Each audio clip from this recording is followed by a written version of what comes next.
Okey, tuan-tuan dan puan-puan, kita nak kahwin. So, lelaki macam mana kita nak, kan? So, antaranya kita tengok karakter anak, karakter lelaki. Kalaulah dia seorang kategori anak mak, so you all nak kahwin tak dengan dia? Kan? Jadi antara karakter anak mak, kita kenal dulu dekat sini. Apa-apa mak dia dulu. Mak dia menang. Kalau dapat gaji tu bagi kat mak dia dulu. Kalau nasihat ke, nasihat mak dia dulu. Kalau berkenaan sesuatu perkara untuk dibincangkan, bincang dengan mak dia dulu. Dia akan puji mak dia. Masakan mak dia sedap. Dia nak kita isteri yang akan memasak masakan sama macam mak dia. Tu advantage sebenarnya ya. Perempuan kalau kita dapat masak makanan yang mak dia masak sama sebiji resepi. Yang tu memang kita pandailah untuk mengambil hati anak dan juga mak. Kategori anak mak ni dia memang begitu. Dia apa-apa mak dia dululah. Pendek bahasa, mudahnya kesimpulan nak kata kalau anak mak, apa-apa mak dia dulu. Hatta bila berkahwin pun dia akan dahulukan mak dia. Kalau balik kampung pun dia selesa lama dengan mak dia. Compare dengan mungkin kita isteri ataupun rumah mertua.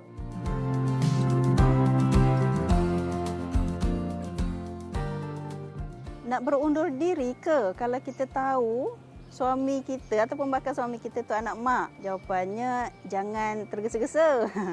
Tak perlu lagi berundur diri. Cuma kita ni isteri ataupun bakal isteri, kita kena bijak macam mana nak urus. Kan? Perkahwinan ini dia satu pembelajaran yang tidak ada henti. Dia satu proses penerokaan yang sentiasa berlaku. Kita akan sentiasa belajar ilmu baru dalam perkahwinan. Kalau kita nak kahwin tanpa ujian, tanpa dugaan, kosonglah perkahwinan tu. Tak seronok lah, tak cantik lah. Jadi, di antaranya, inilah dia yang kita sedang bicarakan suami anak mak tadi. Antaranya kita perlu untuk bijak sebenarnya. Ya, untuk bijak bagaimana nak mengatur dan menguruskan suami kita yang anak mak. Harta ibu mertua sekalipun. Jangan lupa, Nabi pernah berpesan dalam satu hadis ya, yang mana daripada Abu Hurairah meriwayatkan bila seorang sahabat bertanya kepada Rasulullah SAW antara dua, kan, antara bapa dengan mak, aku nak dulukan yang mana satu ya Rasulullah? Kan Rasulullah kata ibumu. Kemudian sahabat bertanya lagi, kemudian Rasulullah jawab ibumu, kemudian ibumu, kemudian barulah bapakmu. Nak kata 3 kali Nabi sebut mak dia. Jadi mak dia tu dia kena dulukan. Sebenarnya kan, tuan-tuan dan puan-puan, kita ni isteri rasanya perlu untuk kita bersyukur kalau suami tu anak mak. Sebab dalam hadis lain, Nabi menyebut kalau kita nak murah rezeki dan panjang umur, yang pertama Nabi sebut silaturahim, panjangkan silaturahim, dan yang kedua buat baiklah kepada kedua orang tuamu. Kalau suami kita baik dengan keluarga dia, mak ayah terutama mak dia lah kita cerita. Sebab ibu ni syurga dia tau. Ibu tu memang syurga suami. Jadi di sini kalau kita dapat suami yang menitik beratkan kebajikan mak dia, sebenarnya bersyukur. Bersyukur sangat. Cuma tinggal lagi macam mana kita nak urus supaya dia menjadi win-win situation. Itu fungsi kita, peranan kita sebagai seorang isteri. Jadi jangan tarik diri dulu. Teruskan berkahwin. Cuma kita kena upgrade ilmu saja dan kemahiran macam mana kita nak urus.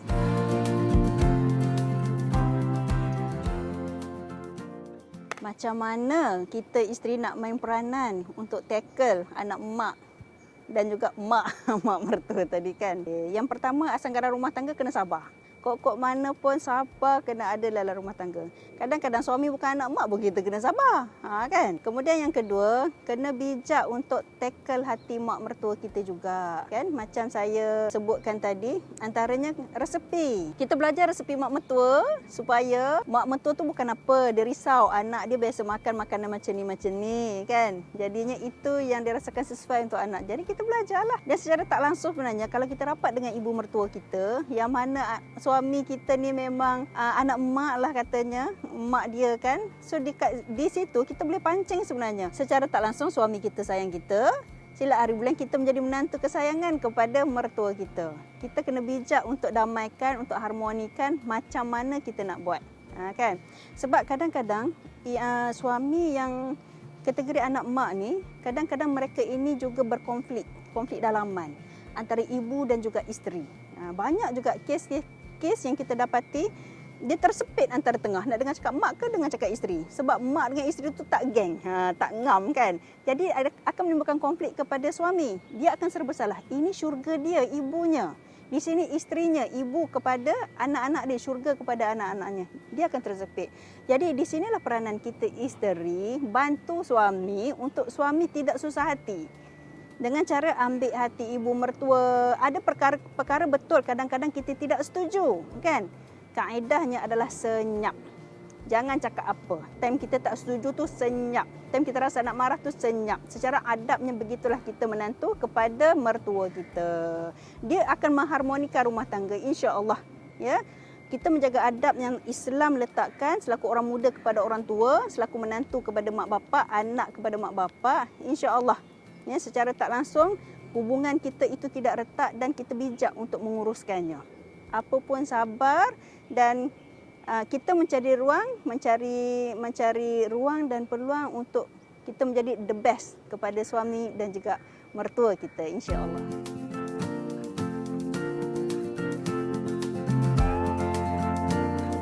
Anak emak tak boleh jadi leader yang baik ke? Jadi ketua yang baik ke? Kan? Tak semestinya. Ramai je anak emak yang menjadi ketua keluarga yang bagus. Kan? Ramai. Menjadi seorang yang berkepimpinan, memberi nafkah yang cukup kepada isteri dan anak-anak, pendidikan, didikan, tarbiyah dan sebagainya. Ramai. Disebabkan daripada satu sudutnya pendidikan ibunya kepada dia dan dia memberikan kepada keluarganya. Dan memang tak dinafikan ada juga kategori anak mak yang langsung tak boleh buat keputusan. Ada anak mak yang betul-betul orang kata mak dia lah. Tambah-tambah kalau duduk di rumah mertua, kahwin, duduk di rumah mertua, di rumah suami, yang kategori suami ni anak mak. Silap hari bulan isteri tu goyang kaki sepanjang-panjang kahwin. Baju suami mak gosokkan, basuhkan, makanan semua mak uruskan macam dia bujang dulu. Silap hari bulan isteri ni tak buat apa. Tak ada nikmatnya rasa seorang isteri tu. Silap hari bulan boleh jadi macam tu. Ni untuk kategori suami anak mak ni. Tapi malanglah begitu. Ya, kita tidak akan merasai satu rumah tangga yang secara naturally-nya seorang lelaki, seorang anak itu menjadi ketua keluarga kepada keluarganya sendiri. Dia sayang. Sayang kepada ibu mertua yang begitu, sayang juga kepada anak lelaki yang begitu. Maka di sini bukan saja isteri yang perlu main peranan, tetapi ibu mertua juga turut kena mainkan peranan. Sebab bila satu-satu perkahwinan berlaku, kita lepas anak lelaki kita. Tetapi dalam masa yang sama kena monitor, kena tengok juga ada perkara-perkara yang perlu dititik beratkan, ada perkara-perkara yang perlu ditegur, maka perlu dibimbing. Keadaannya begitu.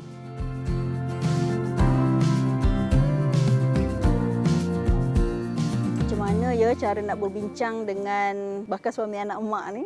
Yang pertama, pantang seorang isteri untuk bercakap buruk tentang ibu suami. Jangan tuan-tuan perempuan. Ni kalau ada yang dah berkahwin, kalau kita tak suka macam mana pun mak mertua kita, walaupun betul dia salah, walaupun betul dia berdosa, pantang seorang suami, pantang seorang anak lelaki bila kita cerita tentang keburukan mak dia. So jangan, nasihat saya jangan. Jangan sebut, jangan sebut. Saya ulang balik, jangan sebut. Ada kaedah untuk kita berbincang secara baik. Kalau ada perkara yang kita tidak bersetuju berkenaan ibu, mak kepada bakal suami ataupun suami kita, berbincang secara baik dengan suami kita tanpa menyebut keburukan ibunya. Bincang baik-baik. Perbincangan itu biarlah win-win situation, kan? Kemudian satu lagi, secara profesional. Kalau kita bincang secara emosi, orang perempuan ni biasanya dia air mata mudah turun, kan? Tetapi insya-Allah kita niat berbincang tu kerana Allah untuk mengharmonikan hubungan suami dan isteri ataupun nak masuk bakal rumah tangga ni, kan? Macam mana dan sebagainya. Bincang dengan baik. Emosi tu kita letak tepi dulu. Setengah orang kata susahlah ustazah. Asal cakap je nak nangis, kan? Tak apa. Kalau tangisan itu adalah satu terapi, nangislah dulu. Lepas tu kita bincanglah baik-baik. Kan? Sebabnya kita nak masuk rumah tangga. Tapi kan tuan-tuan dan perempuan, kadang-kadang awal perkahwinan je kita nampak macam tu. Tapi bila kita masuk dalam rumah tangga, realitinya berbeza. Percayalah insya-Allah, ya. Anak mak yang kita risaukan tadi, mungkin dia menjadi lebih baik daripada orang-orang yang bukan anak mak pun. Wallahualam, kita tak tahu. Apapun dalam melayari bakal rumah tangga ni, kita kena berdoa jangan putus dan berusaha untuk sentiasa memenangi hati. Gitu insya-Allah.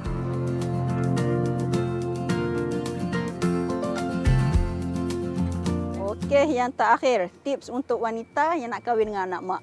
Tahu dah bakal suami kita tu anak mak kategorinya kan, tapi kita nak kahwin dengan dia.